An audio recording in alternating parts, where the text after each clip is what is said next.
Okey, hari ni saya nak angkat isu mengenai tentang bangsa Along. Banyak sangat saya dapat aduan tentang apa perlu saya buat bila saya kena ugut dengan Along.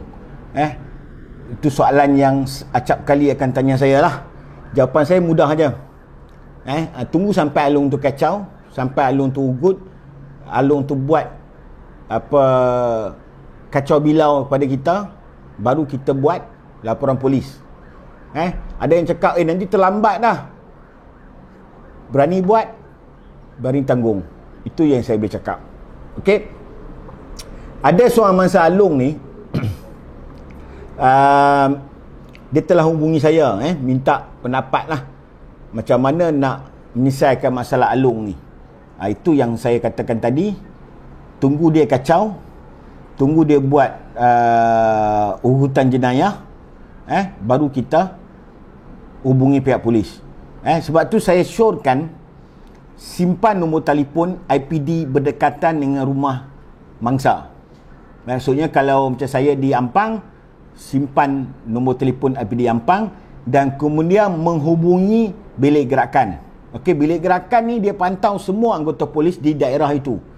Okey, mintalah sebab dalam piagam pelanggan Polis Diraja Malaysia, dalam masa 13 minit apabila anda menghubungi pihak polis kena hantar anggota polis 13 minit. So maknanya saya rasa insya-Allah kot boleh selesai masalah ni. Okey.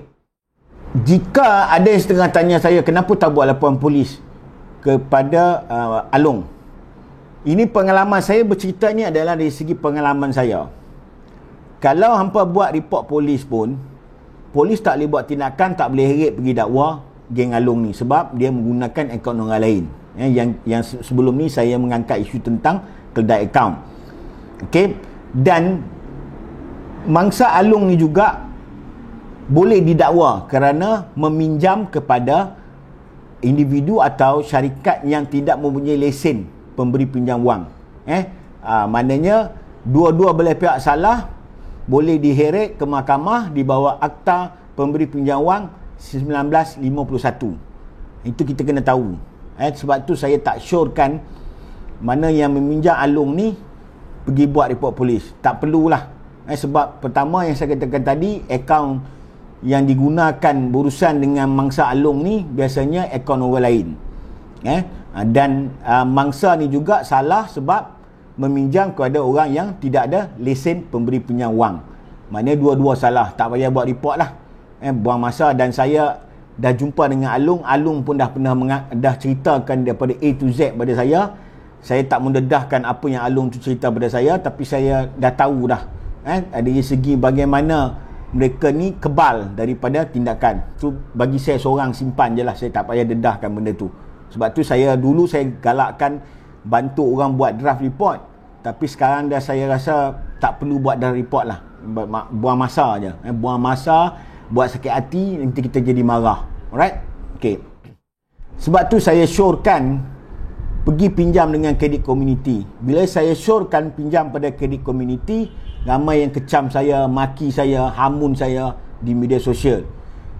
Tapi saya cakap ni sebab saya cakap saya yang tahu. Orang yang tahu tentang hal-hal macam ni, yang kaki kecam ni, mereka tak tahu. Mereka ni hanya bercakap kalau kita cembang kata gajah pun boleh terbang, langit pun boleh runtuh. Ini masalah netizen yang sembang. Kalau sembang memang hebat, tapi dia tak bagi pun satu solution bagaimana nak selesai masalah. Ini yang saya malas nak layan netizen ni. So kalaulah mereka yang ada masalah kewangan, pergilah kredit community untuk pinjam sebab senang, sebab dia ada akta di bawah Akta Pemberi Pinjam Wang 1991, dipantau oleh KPKT, dikawal selia oleh KPKT. So bila ada masalah, kita ada tempat mengadu. Kalau dengan Along dia gunakan undang-undang rimba, kita tak boleh buat apa-apa dekat dia. Gunakan platform-platform yang ada. Jangan dengar cakap orang. Orang ni kadang-kadang sembang macam T kosong pam tapi hampas saja. Okey.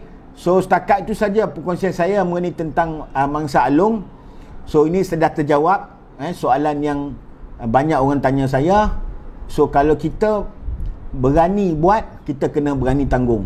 kita kena hadap apa yang kita buat ni boleh menyebabkan nyawa kita, harta benda kita, keluarga kita terancam.